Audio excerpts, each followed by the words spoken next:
बिस्मिल्लाहिर्रहमानिर्रहीम। अस्सलाम वालेकुम जी, मेरा नाम है फ़याज़ अज़ीज़ और आप देख रहे हैं मेरा चैनल जी व्लॉग्स। कोरोना की वजह से बहुत अरसे से जो है वो कोई वीडियोस नहीं मैं बना पा रहा था, क्योंकि बाहर कहीं आउटिंग हो नहीं सकती थी, कहीं ट्रैवल कर नहीं सकते थे। तो आज बहुत अरसे के बाद एक छोटा सा प्रोग्राम बना है। मेरे दिल की ख्वाहिश भी थी और बहुत अरसे से मेरा दिल कर रहा था कि कहीं देसी माहौल में जाके वहाँ पर कुकिंग करें या वहाँ पर खाना बनाएं और खाएँ। तो फाइनली आज एक दोस्त उसने हमें दावत जो है वो दी है, तो आज हम शाम को जा रहे हैं। तो वहाँ पर जाके जो एक नहर का किनारा जो हमने चूज़ किया, वहाँ पर हम कुकिंग भी करेंगे और वहाँ पर भी खाना खाएंगे भी। 5, 7 या 10 लोग जो हैं हमारे। तो मैंने कहा ये वीडियो आपके साथ शेयर करूं। तो अभी बस तैयारी कर रहे हैं, इंशाल्लाह थोड़ी देर में निकलते हैं, फिर आपको बाकी सूरत हाल जो वहाँ पर जो है आपको दिखाएंगे किस तरह हमने वहाँ पर कुकिंग की और किस तरह खाया। तो चलें फिर चलते हैं।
पानी की बाल्टी भर के ले आ।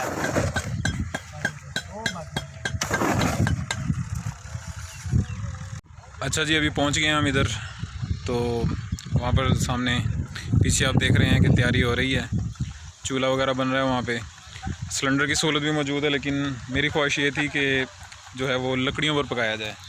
फुल देसी माहौल अगर बनेगा तो ज़्यादा मज़ा आएगा। अगर गांव में आके बना रहे हैं, खा रहे हैं, तो फिर लकड़ी पर बनाना चाहिए। तो ये सामने आप देख रहे हैं कि वो बना रहे हैं अभी।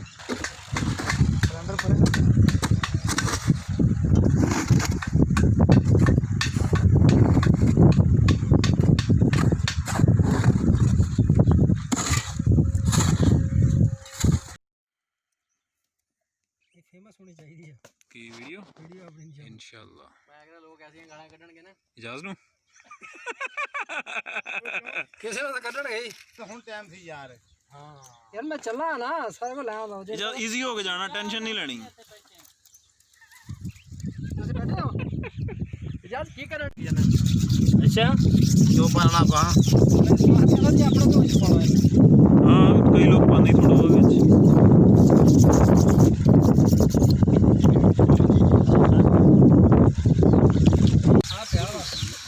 तू सही खेलने वाला खेला कितना खेलना सारे खेलते मैं ऑर्डर दे लाया अबे घर साडा भाई यार तू जगह ही करेंगे बहाल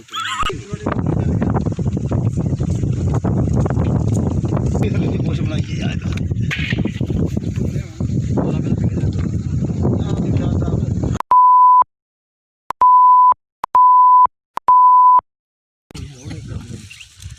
इधर हो चलते बे ना देखो ना कट मामा कोई नहीं जाए तबान ये नजर का नहीं कोना दे आए तो बस ज्यादा ना रख हवा बंद जा सही वाली तू ठीक खड़े कौन गया मुंडा है कौन मुंडा जी आया इस बात तेरे पीछे आया सी किधर हां आए सी भंगते नहीं किते नहीं जूस बोतल देखे कोई गल नहीं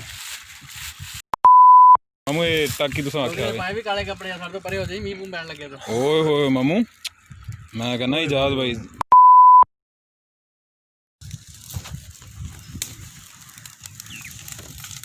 आगे तो रहनी रखते और पे तेरा खींचा क्या है बोले तू इटा नहीं लबन नहीं है ये लाभ हम ना वन लाभ और तेरा पूरे रख पूरी कर दे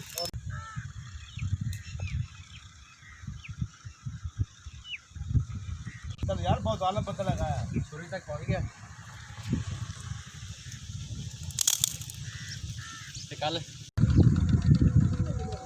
जो मुंडे में खुला करता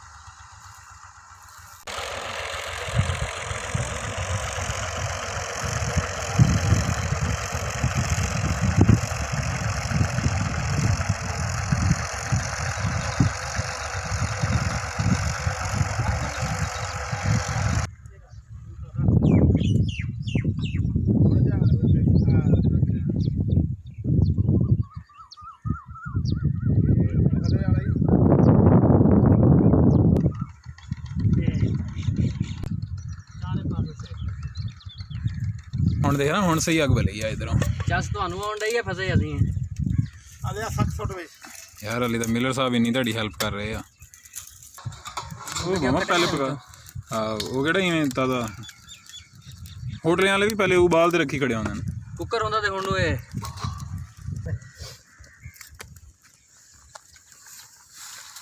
ਚਲੋ ਸੜ ਗਿਆ ਨਹੀਂ ਸੜ ਕੇ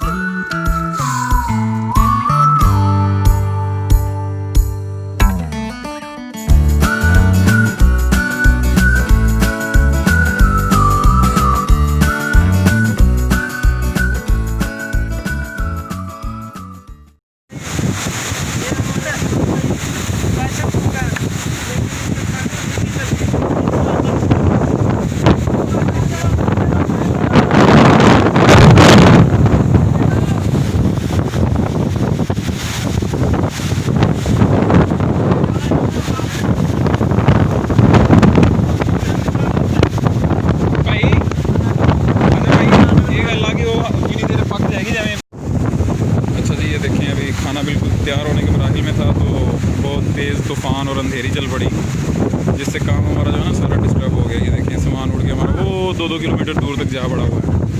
और ये अभी कढ़ाई जो है हमारी अभी बन रही है, बस हवा बहुत तेज़ है और बारिश शुक्र है अभी शुरू नहीं हुई। अगर बारिश शुरू होगी तो फिर भागना पड़ेगा यहाँ से। अभी फ़िलहाल ये देखें काफ़ी जो है ना ये तो भी हवा चल रही है। इससे पहले जो है वो बहुत ज़्यादा तूफ़ान चला था यहाँ पे, तो मज़ा थोड़ा किरकिरा ज़रूर हुआ लेकिन मज़ा भी बहुत आया। अब ये कढ़ाई बन रही है, जैसे ही बनती है फिर अभी प्लान यही है कि अभी घर जाके जो है ना तो फिर खाना खाएंगे। प्लान चौपट ज़रूर हुआ लेकिन मज़ा तो नहर किनारे